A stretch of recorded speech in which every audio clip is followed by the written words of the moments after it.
People go. Okay, I'm here with Moshe Gorelik. Now, this is a story that people in the West are going to find remarkable. What you first need to know as a premise of this is that the justice system in Israel is like nothing else you will ever experience. There's no jury and you're always guilty until proven innocent.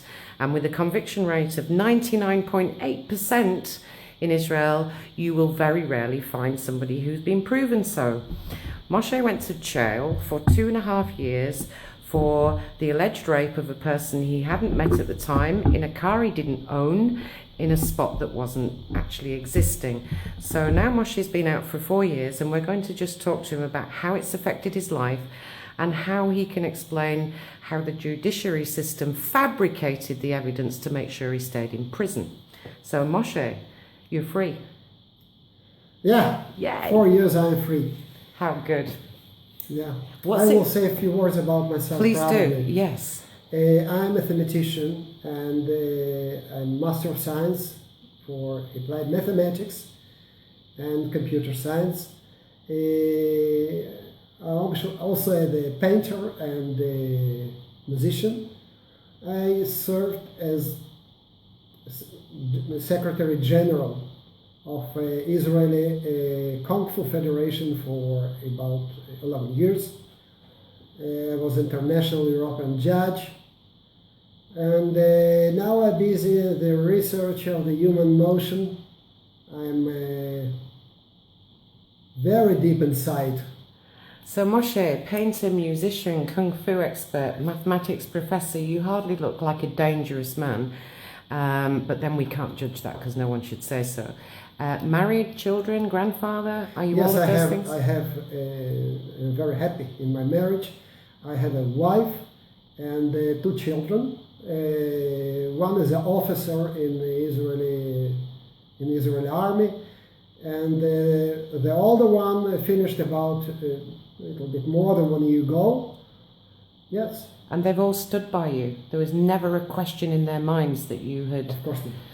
So also, all my students, without any exclusion, also stayed with me. Most of them knew these 2 girls by ex-students, and the person that actually applied them, also my ex-student, Mr. Shai Chai, I can say his name openly, contrary to the names of the so-called victims. So let's be clear for those to give a little background. Mr. Shraihai was a student that you helped a lot, became a competitor, and the girls who were your students were sort of helping him and alleged a crime that you committed before you even met the girls themselves. No. I met the girls. You met them? I met the girls. Uh-huh. One of them trained with me about 1 month because she had back problems. Okay. She had a pain in the back and in the knees. So I helped her with the correction exercises. She continued to stay in the same studio because she learned ballet. So we met at least twice or 3 times a week. She was absolutely very friendly with me. She came to hug me and to kiss me and to ask for help, and I helped her without any money. The second one, she was older, and she learned 1 year with me.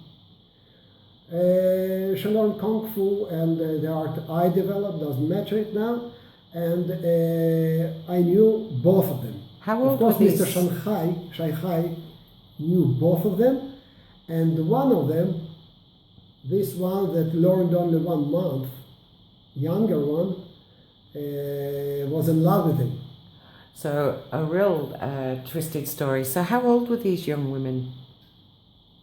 These women? Yeah, how old were they? Something about 14 and a half and 16 or 17 and a half, we don't know. So when was the claim made? What year did the claim actually go into the court? They claimed that the indecent assault, sexual assault, and rape happened in the year 2002. 2002. It means in the winter, and this is a very important point, winter 2001, 2002. So the winter of 2001 to 2002. 2002. And what I date? will speak in terms the winter 2002. Okay, and what date did this file actually get put in as a complaint? Okay. What happened? First of all, it happened in 2004. 3 years later, two years later, 2 years after this so-called event. A little bit less, 1.5 year later. So my first question as a European thinker yes. is, because you're so used to this, is why would someone wait almost 2 years to file a complaint of rape? Oh, very, very simple. Because my competitor that learned with me almost 8 years without any fee. I also paid money for him to come to America to study with my own teacher, and the money didn't come back, of course. And he opened his own studio just across the street. What year was that? Yeah. When was that? What year? What year? It was 2003. So he opened... The end of 2003. So to help us here to understand, because remember our audience here is just really, will be amazed, is that he opened a business in 2003, and in 2004 your ex-students made a claim that in 2002 you had raped them. So, yes. And there was no doctor involved. There were no forensics. People asked me about that. No evidence. No psychiatrist evidence. Nothing. The story literally turned up in the police out of the blue. It is also, he was a witness, Mr. Shechai. He became a witness. He served in the Israeli army for 1 month. Why it is so short? Because he bet some 2 or 3 guys. I really touched him not bad. He was put in jail. In jail, he cut his veins. Actually, he fabricated suicide. He tried to commit suicide. Within 1 hour, he was expelled to the home, and the next day, with bandages on both hands, he appeared in my studio. He called from the jail. This is how you met him? No, it's not my first time. He learned 8 years with me, but after he was released from the army, this is how I met him. Okay, I understand you. To help again people outside, because and I asked him, Shai, what do you do here? You must be in army. I committed suicide. I tried to commit suicide. I tried to commit suicide. So let's just understand it. And he called to my friend, by the way, and said, look, I fabricated. Let's try and understand this from a European point of view, okay? Because the English speakers don't come from here. So the first step is that these girls went to the police and made a claim that you had committed these acts. Is that the first step of a false claim here? Right. So the claim goes into the police. At that point, what happens? Do the police knock on the door? Do they bring you in? No. They just sent me the letter, official letter from police. Please come to the police station. For an investigation? No. Just come to police station. No investigation, nothing. Just come to be questioned? No, come. Just come. So you received the letter and you went to the police station. Yeah. And what happened at that point in the police station? Now, because rumors already were in all the city. Yeah. And I understood that it is really first time I understood that it's serious. This could be trouble. They started, it was serious. I was in police. They took me inside the room. It was absolutely unsure if I go home this day or not, or maybe I will be arrested. They started to ask me questions, and they answered the questions. I cooperated with police and with investigation, of course. So I answered all the questions. I was released to home, and I stayed in home. And you thought, hopefully, that's the end of it. That was probably no. You had a feeling. Everybody in Israel knows. There's no such when thing. it starts. Yeah. It will be no other end as in only the jail. Well, I mean, even fathers who forget to pay or can't pay their child support know that jail is coming to them. The most probably we have for many hundreds of thousands cases, Hundreds of thousands. few of them that it does not end it with a jail. So You're right. Just for the audience who are listening to this, if you haven't been to prison in Israel, you really haven't lived. I don't think I've met so many people actually, who've I'm been in still prison. in prison because I cannot course. work normally as I worked prior to the jail, and this because I can't rent the studio from the places where I usually used to rent. And So your life has been. really. Let's go back to where we were. So the claim was made. The police question you, and they let you go for the time being. Bear in mind now that this is 2 years after the alleged event. No. 1.5. Okay. 1.5 years, where the alleged event took place in a car you never had, in a car park that doesn't exist. So. Did you feel at that point, well, I didn't have the car, the place isn't true? Did you feel any confidence at that point? I said it to police that I have no such a car. But the police investigation, actually, this is kind of spectacle. He hardly knows how to write the document. He's illiterate. Did you His feel... intellectual properties is so low that he cannot ask even the simplest questions. He can't compare the facts, because if he would compare, the police station in Herzliya, he spoke about a huge parking area of a central city library of Herzliya. It does not exist, and the policeman knows it. It's very simple to check.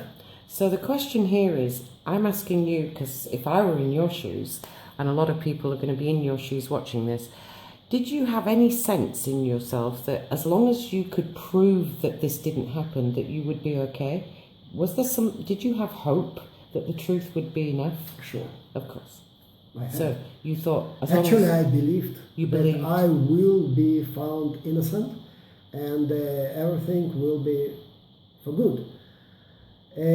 I was released to home. I had to stay at home for 7 days, but I never been arrested.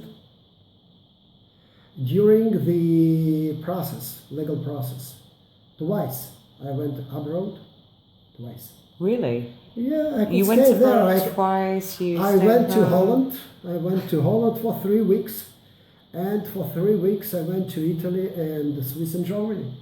Now, I would say that there'd be a lot of men that would envy that, but clearly, maybe not, because the end result for you was a lot worse. Yeah? So the file was made 2003, 2004. How long was it before they found you guilty? Okay. All the process started in 2005. I speak about the legal process. It started in the area court of Tel Aviv, with the judges Shelley Timen and Tria Shapira and Judith Amsterdam. The head of the team was Shelley Timen. And I was found guilty in the year 2008. 2008 you were found guilty. Okay. I was found guilty in 2008 in the area Tel Aviv court. Now I appealed to the Supreme Court of Israel in Jerusalem, and again, the decision of the Supreme Court, I was found guilty. It happened in 2009. The question that's on the lips of people, because they've heard a little bit about this story, is, you must have done it then. Because the jury system and the justice system that people in Europe understand is, how could you be not guilty? I mean, you're clearly not guilty. In Israel, you're clearly not guilty. We have the lack, I will say it so, of the governmental culture. And this is a main problem, for my opinion. I forgot to say that I was many years a senior system analyst. And the court system is a very simple system for analysis. So we have a problem with our system, a governmental system. We have no control system in our state. So the activity of the court, the activity of the police and prosecution is not controlled. Nobody can control and to judge the judges.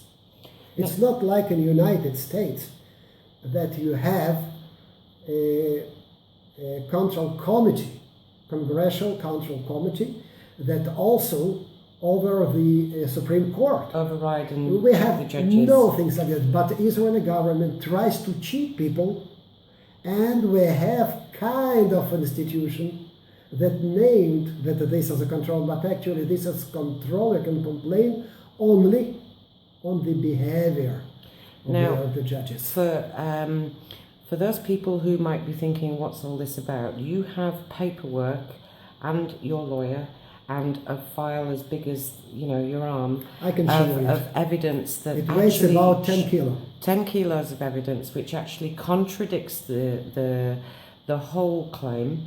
The thing that's, and I'm not surprised because I'm sadly here a long time, in and out. But I'm trying to think of the skepticism that people will see this as. How many people did you meet in prison that were innocent? Now, it's a great question because everyone says they're innocent in prison, but this is a genuine question. How many people did you meet that were genuinely innocent because of judges and police corruption? I was only in one jail, Marcial. It's near Ramla. From my experience, and people came to me because I wrote some complaints and other documents for them, I helped them. And they brought me also judicial documentation to read. So I read a lot of documentation in jail. We speak about something between 30 to 50% of innocent people. 30 to 50. Not 5, not 10. 5 is also terrible. But 30 to 50%. It is complete disaster. And you speak not only about the prisoners, you speak about destroyed, ruined families, children, wife, sister, brother, parents, all of them. It is complete disaster to our people, to our nation, to our state.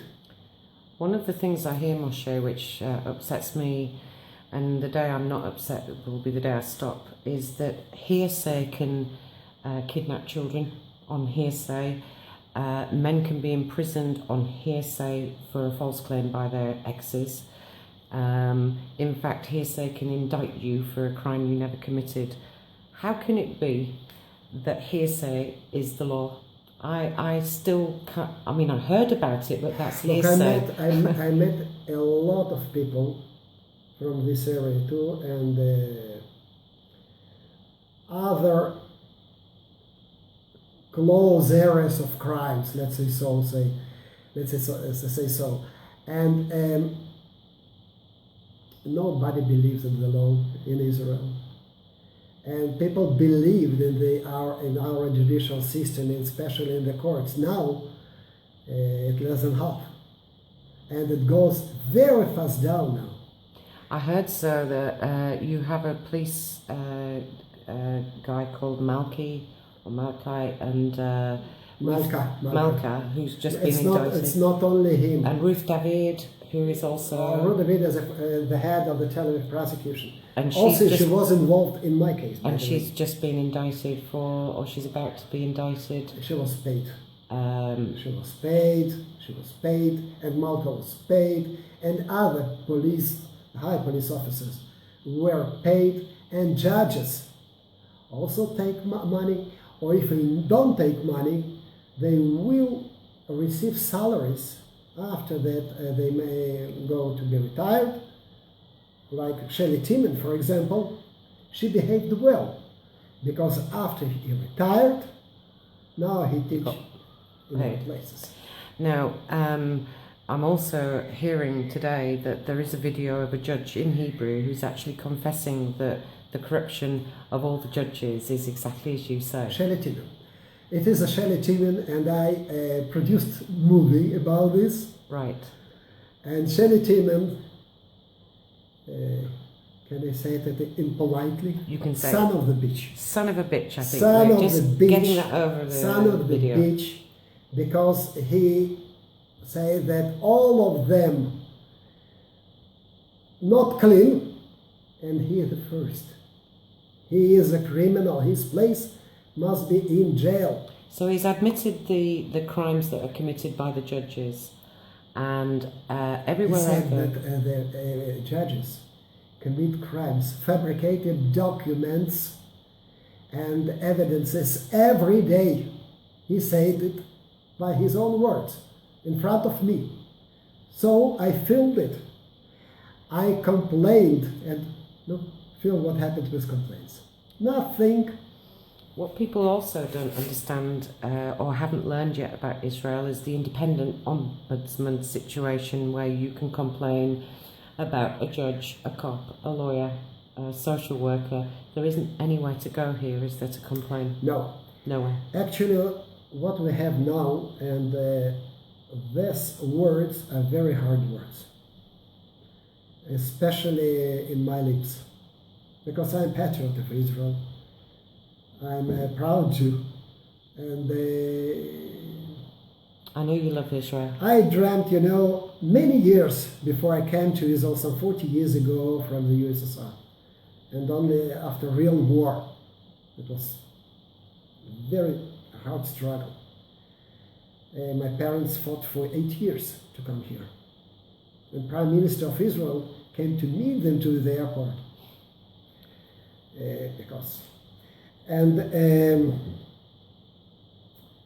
We have now really terroristic organization in our court. This is a terror, judicial terror, organized judicial terror. I stand behind my words. Organized judicial terror. Many judges actively involved in this terror, even more know about it, but they are silent. They keep their mouths closed. Is it money? Is it because it's making money? It's complicated because it's money. They have a huge salaries. They have very good conditions after they get retired. They have status, position in the society. Some of them afraid to speak. Just afraid to speak. How do you get 99.8% conviction? Is it because the police are so amazingly good at their investigations that they only catch the guilty guys? Amazingly good. They write with 10 mistakes with 5 words, but they're amazingly good. They're literal and stupid, mostly. They come in packs as well. One thing, for example, I've heard friend of mine, dozens of them at the same time. Works for a foreign company, foreign TV, was tried to divorce. He did stop to sleep with his own wife. So he stopped having intimacy with his wife. Yes. And police called to him, "Why did you stop to sleep with her?" So I told him, "Look, I'm crazy. Are you police of Louis de Finesse? What does it mean? I'm impotent. No, you must to sleep with your wife." So she made a complaint to the police that he wasn't being intimate with her? She had contact with the police. Probably she slept with some officer, I don't know. So he called to a friend of her, and police officer feels very comfortable to keep him 8 hours in police station. 8 hours detention. And if I don't mistake, 8 hours, it can be happen at all. Why you don't sleep with your wife? So he was held What in is question. your deal? It's my deal, not yours. So he was was held in question for 8 hours just because it can be done. as to why he wasn't performing at home, which probably after 8 hours he wouldn't I be. don't know.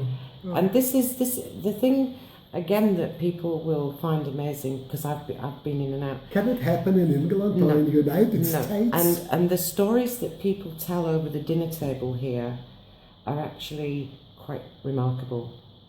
People talk about prisons and people trapped and chained and beaten and broken over the dinner table, because it's so normal here Absolutely. to hear a story that your everyday life of I couldn't pay the electric, or I was in a long queue at the shop. This is barely news, is it really? It's more about police arrests and false claims and indictments and corruption. That's all people talk about.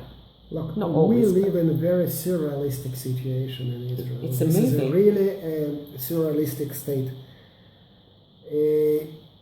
Everything is abnormal here, for good and for bad. We have a lot of very good things, and we are very proud of this abnormal good things. But I'm very sorry, I'm very confused about these bad things, because it really does not belong to humanity. So It's against the human rights, the basic human rights. Our judicial terror, probably one of the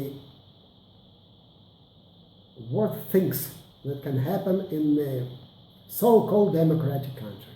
why doesn't anyone know about it outside of Israel? I have no idea. Is that because it's not done in English, or it's kept secret? Look, I had my private companies in abroad. I work abroad. I was coaching abroad and judged abroad, but we never, ever spoke about it. In this time, I didn't think that it can happen until it happened to me. I myself didn't know that it can happen. Only after that happened to me, I started, to check it out. And I found a lot of cases, because our TV, our radio, our newspapers, all of them are incorporated in this kind of plot. It's All of them censored help news. the judicial system. All of them help to commit silently, but they commit to help the crime. Yesterday, I spoke with somebody from TV. She now produces the serial about Israeli judicial system and some affairs. So Let's she's say making a program about the judiciary. Yes, and I called her Ben Dror, the name of her, and I asked her what about my case, because I wrote a message, private message in the Facebook to her, and was not answered. And I know about your case. I know. We spoke about this, and we decided not to deal with this. Why? Because this is a sexual crime. So if it was, it would be the murder. It would be the murder. So Murder is a different thing. This is a very cynic question. So you would agree then that what you're saying is that the news, the TV, the radio is censored, it's gagged. There's a lot of injunctions to stop these stories of human rights abuse coming out. Yeah. So is that why half the people here don't know anything about what the problem is? Now they know. Do you think Because of everybody Facebook knows? and the networks and so on. So they don't believe to judges anymore like it happened only 10 years ago. But still, our media, our TV, radio and newspapers, all of them cooperate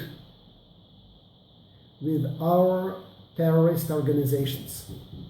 So you're being funded by outside, particularly the Americans are sending billions of dollars, and a lot of private organizations are getting a lot of money for it, for the poor kids, for the poor people. What would you say to the people who are sending the billions and millions of dollars in? Most of them are stolen. Most of it is stolen, okay. Okay. Okay? Yeah. Most of this money go to the improper pockets, let's say so. For the private needs, It's stolen at a very different, and it's not getting to the people, and it's not no, getting. no. So it's being raised. So just because to clear, so I will provide you some really shocking example. Okay, give us an example of how funding is misused. We had reparations from Germany to the victims of suicide. Of the Holocaust. Of the Holocaust suicide. Of the Holocaust. Yes, you did. A lot of it's money. A lot of the cases of suicide here, but it's not the case. Well, that's a daily thing. But this money didn't arrive to the pockets of the victims. That's true. This is exactly what happens now. On the paper, it goes right way to the pockets of the foundation. So, in the reality, you will find huge salaries. You will find some very highly paid needs to some other companies, and so on and so on. It's a lot of very sophisticated and less sophisticated ways to thieve their money. There are people who watch this who don't like Israel very much for political reasons and ideological reasons. What they don't understand is what does it feel like to be an Israeli and live here and without the politics, because we're not doing that. What's it like to be an Israeli? When you go to the jail, actually, we don't distinguish between Jewish and Arabs. All of us are prisoners, and it is not a real separation there. It is separation, but it's much, much less than out of the prison. You don't care because you have so many troubles. And for nothing, you just say something and you receive one additional year in the jail. You just behave in proper way, up 2 additional years. Do you ever live in fear of hearsay again? Are you afraid that somebody might do that again to you? I'm not afraid. You're not scared anymore? It's my personal character. I saw too much in my life. Because during the 90s, I visited many times USSR. I saw mafia very close. Very murderous mafia, believe me. Can I ask you a question? Because I'd really like to know. I went to a prison while I was here, but not because I was guilty. And I've never been in a prison before. What was it like the day they opened the door and let you out? Can you describe, was your wife there? Were you by yourself? How was it? The commission released me, and I know that this day I have a day. I go to the free. So I asked the prisoner, okay, what time I go out? I don't know. I didn't receive a note. Okay, no problem, it's your problem, not mine. Okay, so I started to give gifts to other prisoners. All my property was, dispersed to many prisoners. Yeah, I have a lamp. Keep it. One professor kept my lamp because he reads a lot. So he was 90 years old, by the way. Another person, the blank, the clothes, only books went with me. So you started... I started, to give everything. To say goodbye. And in the middle of this process, the officer came. Look, you have to leave now. I said, look, I don't leave now. I didn't finish yet. If you have a problem, you can leave. He started to go just behind my back, to walk after me. I said, look, if you will continue to walk behind me, it will take twice the time. You could have bought yourself another month for that kind of reprimand. It will take twice the time, so you will decide what to do. If you sit here and wait me, I will finish within 1 hour. Because I move slowly now, I have to separate from people, probably I will never meet them again. So you wanted to say goodbye to everyone? Yeah, sure, why not? It was like a home, I guess. It was like a home. I have very remarkable friends there. Some of them very guilty, by the way. Some of them, and still they are remarkable people. Not all of them, just a minority in this place. I was in another place first, for the sexual crime, only a few. Other for different things. Many of them were unguilty. So you've given your things, and it's time for you to. I started to go, from person to person, to speak, to drink a tea, and so on. To separate. The officer walked behind me. I told him, look, sit here. If you will continue, it will take a time, and I don't leave. So tell me, how was it when the door opened? Was your wife waiting for you? My wife waited, but I called her what time to come. I had a telephone, so I called her, look, come this time. She waited me with the car. She knew that I go to be free. And that's all. I was under control 2.5 additional years. You were held in house arrest for 2.5 years? No, watched and put I was watched by some officer, another officer, and actually he had to come incognito. So my students had not to know about him. But in my case, I sincerely invited him to come in front of my students, and I said them every time, look, you see this nice guys? He's here to watch He me. served in the criminal organization. Now I'm racing. So I Moshe, tip him on the shoulders. He tries to run away and he cannot. So Moshe, I know Very nice. you're very brave, and a lot of people. I don't think so. A There are lot many of people brave who are brave never think they are. It's in the eyes of who sees you. You've been fighting really hard to get this information out and to tell people.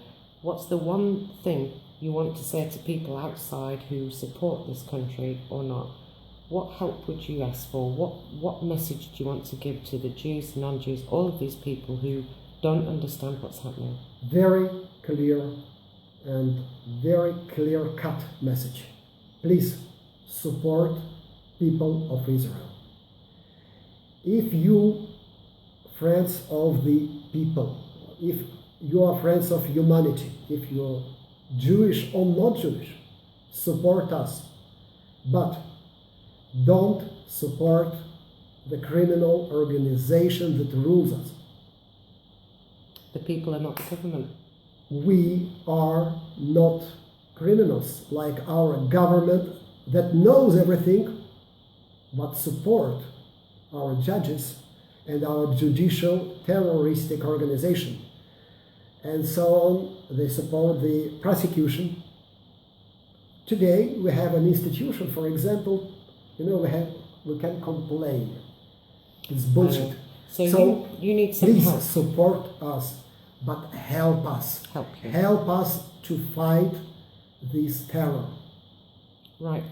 You're amazing. You are amazing, and it's such an honor to meet you. Thank you so much.